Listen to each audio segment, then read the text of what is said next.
Hi, I'm your host Vasco Duarte. Welcome to the Scrum Master Toolbox podcast, where we share tips and tricks from Scrum Masters around the world. Every day, we bring you inspiring answers to important questions that all Scrum Masters face day after day.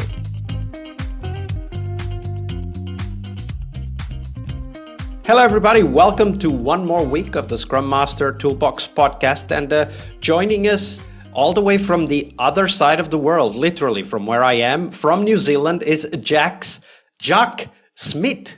Hey, Jaques. Welcome to the show. How's it going, Vasco? Thanks for having me. Absolutely. So how badly did I pronounce your name? Can you tell us how to correctly pronounce your name? Well, that's a great question. Most people don't ask me that. So Zhaack is the way to pronounce it. And your second try was pretty good. Jacques. Yeah, right. Jacques. Like Jacques Cousteau. That's the it's like the French. Yeah, because the reason all of you who looked at your phones at this moment while listening to the podcast will understand why my confusion, because Jacques' name is spelled differently from Jacques Cousteau's name. So Jacques was born in Rundu, Namibia, and lives with his family in Wellington, New Zealand. That's quite a trip for those of you thinking about it. And as a games agile coach and master transformational coach, he writes about fantasy laced with positive psychology, aspiring to create compelling stories that touches the reader. So Jacques is also a writer, which is quite a surprise and also interesting, but we'll dive into all of his story. Jacques, tell us a little bit more about yourself and how did you end up becoming a Scrum Master? Yeah, thanks. Well, my base or my history comes from game development. So I've been making games for close to 2 decades now. And that's how I essentially got introduced to Scrum Mastership. I started as a product owner, game designer, became a product owner. And then I came from Germany over to New Zealand. And I was the only person that kind of had already worked like in a more really like hardcore agile environment, whereas most game development comes from a very like pseudo scrum, more waterfall kind of way of approaching the problem. And so because I came from that, I had expectations as a product owner for how I wanted to work, and people just weren't working that way. And I was trying to help them understand what it is that I wanted, and I just couldn't communicate it across properly. It's like I keep saying the words, but nobody gets it.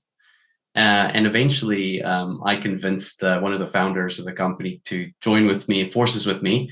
And we got Clinton Keith, who's the Scrum specialist in game development, to come in and give us training. And I know Clinton. That's awesome. Yeah. Wow. Clinton was part of the No Estimates book very early on. Of course, he famously wrote Agile software. No, what was it? Agile game development with Scrum or something like that. Yeah. Yes, exactly. I got it on my shelf right there.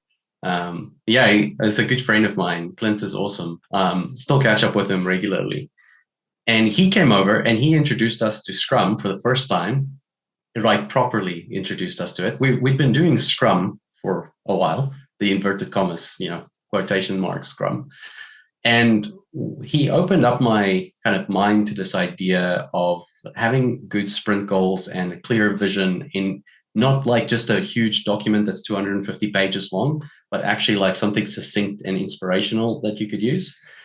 And that's when I started really getting into this idea. Because I had been further along than most on the journey, I naturally kind of defaulted into the Scrum Master role, and I kind of gave up my product ownership for a while. A little bit of dual classing there for a bit, where I kind of did both, which is obviously an anti-pattern that I fell prey to quite a few times. But that's how I then became like a Scrum Master and actually practiced it for a team for the first time. Absolutely. I'm quite interested to know what you've learned from Clinton. Clinton is an awesome agilist, a lot of experience. I mean, the stories he shared on the interview for the No Estimates book were just amazing. Definitely worth watching if you haven't yet. But of course, that was the beginning of your journey. I imagine that, as all journeys go, there were ups and downs, obviously. So talk about one of those downs. I mean, it is Fail Monday here on the podcast, and we want to explore some of those lessons learned and difficult moments so that we can extract some techniques, approaches we can apply later. So tell us that story, Jaques. Yeah, I knew you were going to ask this, and I tried to think which one would be the best one to tell, because I've got so many fail stories. It's hard to pick the one that's really the best. I know what you mean. I know what you mean. It's failing forward, right? As long as you're learning from it, it's totally fine. And as long as you're failing in a very small increments, right? Because that's one of the beauties of Agile, is that it allows us to fail without being worried about being perfect in everything that we do, because the feedback cycle is so quick. We learn quickly, right? Exactly. Fail safely. Above the waterline, below the waterline is really important concepts here. Now, I failed below the waterline a couple of times as well, but one of those cases was like when I was first stepping into the Scrum role, and I wanted to bring sprint goals into being in a really like meaningful way for a team. And I kind of like, because I was really senior in the organization and I was focused on delivery, I became the fix-it person for a little while. So product isn't shipping on time, things are going wrong, airdrop me in, and I go sort things out and get it done.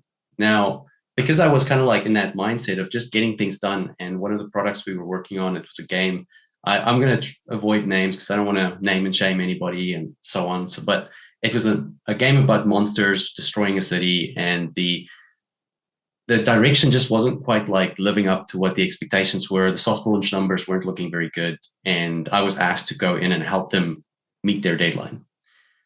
And what I wanted to do was to use sprint goals in order to kind of like coalesce the team in create direction. But obviously there's kind of like the product owner needs to do their part and the team needs to do their part. And what I was trying to do is teach the product owner how to set great goals and then help hold the team accountable. Because I was like, accountability is everything.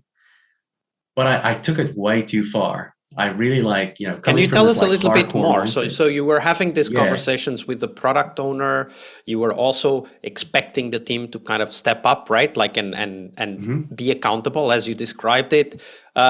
What started happening at that point that helped you later on realize that you were maybe taking it too far?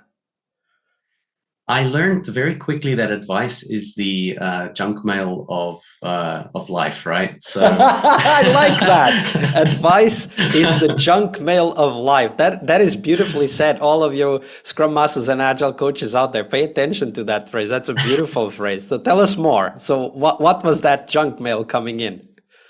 Well, I sat down with the product owner and I would tell him, okay, this is how you construct a goal. So let's not worry about the team. They don't have the skills yet. We'll just focus. We'll get it right. And then we'll take it to them. So anti-pattern number one, let's just tag that one. So me and the product owner would sit down and I would tell him, okay, you need to make it like, write it so that the why is super clear. Like you have to understand exactly why you want this thing to be done. And because like, the product owner didn't really get where I was going with this, and I had a really clear idea what I was trying to do. I ended up kind of like forcing the goals to look a certain way, bringing my product ownership kind of like mentality to the advice level, not the coaching level. And what ended up happening is the product owners surrendered essentially their authority to me, and they just did what I told them to do. And so when the team challenged the goals, because they were like, well, this is really vague. Like you're telling us what outcome you want, but you're not telling us how to do the thing. We're used to being told what to do, not like, what's the feature you want me to build?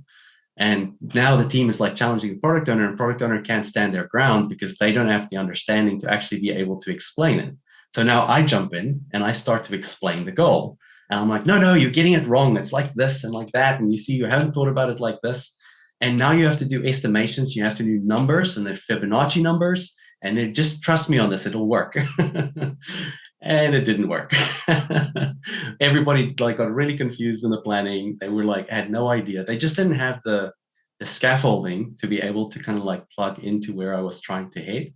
I was like playing 4D chess and in my mind, but not realizing that actually I was on a 2D board and everybody else was only had one dimension.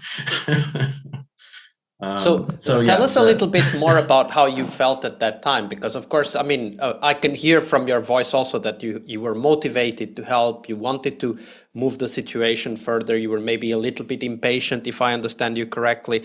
But when you look back, what do you wish you would have noticed and acted differently on?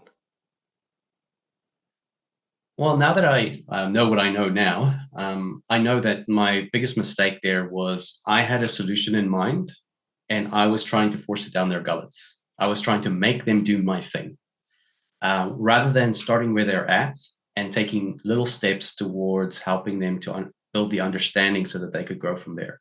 The key skill I was missing was, in my mind, constructivist education, but also coaching. I hadn't really had any coaching training yet. I had no idea what the difference between direction and coaching really was. And when I'm talking about direction, I wasn't necessarily doing very good direction either. I often talk to leaders these days about like good directive leadership, because directive leadership has its space and time, right? There's a time under certain circumstances where being directive is the right thing to do. But directive leadership isn't just a matter of telling people what to do. When you take that kind of like responsibility to yourself, you are also taking all of the accountability that comes with it. You have to be very specific and clear about the what, the how, not just the why. And you have to make sure that the why is actually going to get you the outcome you want, because the team can't do it. You've taken away their agency to be able to do that. So in my mind, it's like, if I teach you to drive, I can show you, instruct you on how to drive in a safe space where you can fail and crash the car and nobody will get hurt. What I cannot do is tell you, hey, you've never driven a car. Here are the keys. Go get me some milk. If you crash the car, you're in trouble. I'll phone you in an hour to check how you're going. And so that's how I felt like I was actually doing it. It's like there was a lot of this empty space that I just wasn't helping them build the scaffolding for. And so that also wasn't going to happen in the way I was trying to do it. I needed to actually create the desire to know first. I needed to get them to understand that there's a problem that needs solving. They did not agree that there was a problem that needed solving. They thought I was like trying to force a solution for a problem that didn't exist. There's one thing to agree with everything that you've said. And there's one thing in that, call it directive leadership as you did, that happens that is very important for us. When we are instructing or teaching, basically, there are things we need to take responsibility for, right? Like if we're teaching math to someone, we need to teach them how to do it before we allow them to do it on their own. Right? And the same with Scrum. Before someone is allowed to do Scrum on their own, given their knowledge and experience and all of that, before we need to teach them how to do it first, right? So for example, one thing we might want to do is to direct that there's a time box. Right. And Scrum is actually very directive in that, right? It doesn't give you any leeway or any buffer. It's a time box, period. It starts and ends at a predefined time, and you can't mess around with it. That's what it is, right?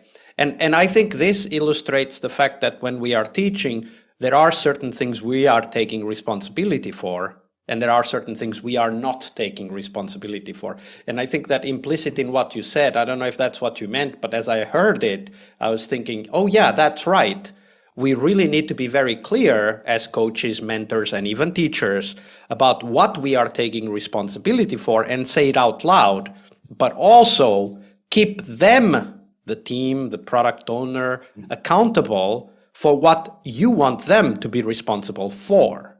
Right. And I think that when we mix those two, and maybe we oscillate between things we take responsibility for and don't, then we kind of get the message so confused that the other people can only just step back. Right. Because we can tell people that, hey, we're going to do a much shorter sprint this time, just so that we practice sprint goals. Nothing else. I'm going to help you set the sprint goal, and then we're going to do a very short sprint. And then you let me know how you felt to achieve that sprint goal within that time. Let's say, let's do a week instead of 2 weeks or whatever that might be. And there we're taking responsibility, but with the intuition of teaching, or with the intention, of teaching, right? And I think this isn't necessarily bad, as long as we make it very clear about what we are taking responsibility for versus what we are not. What do you think about that? Yeah, I very much agree with that. I think how I think about it, you're familiar with Cynefin, Dave Snowden. We'll put the link in the show notes for people who are not yet. Yeah, that would be awesome. So in Cynefin, in the complex space, we are creating enabling constraints. And enabling constraints is essentially holding the process firm, but allowing what happens within the process to be fluid and discovered as we go. And so, like, if you enter into a complex space like software development, where you're still trying to discover what your product even is supposed to be, what your clients want, what your customers want, and you don't have a firm process that you can rely on, you end up wasting your time running experiments that teach you nothing. And that cannot be just like kind of the team's responsibility. Their job is not to hold the process.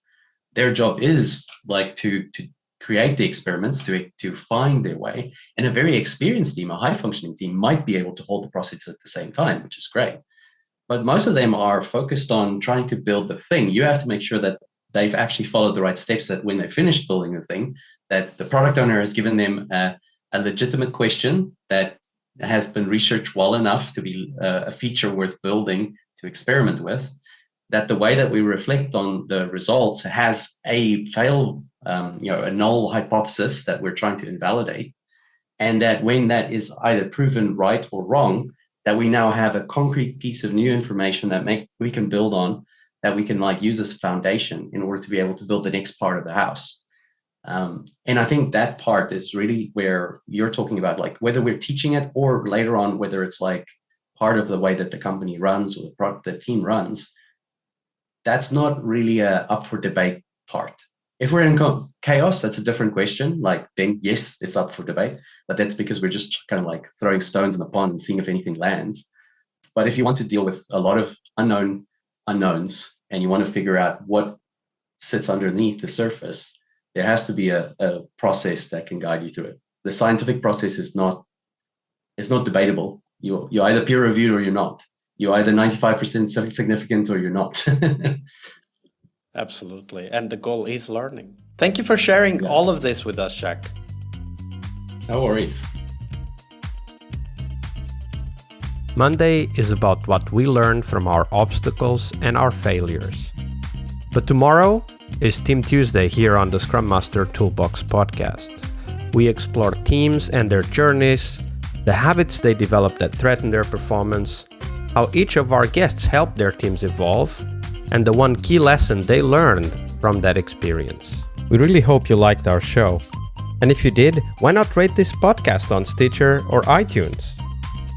Share this podcast and let other Scrum Masters know about this valuable resource for their work. Remember that sharing is caring.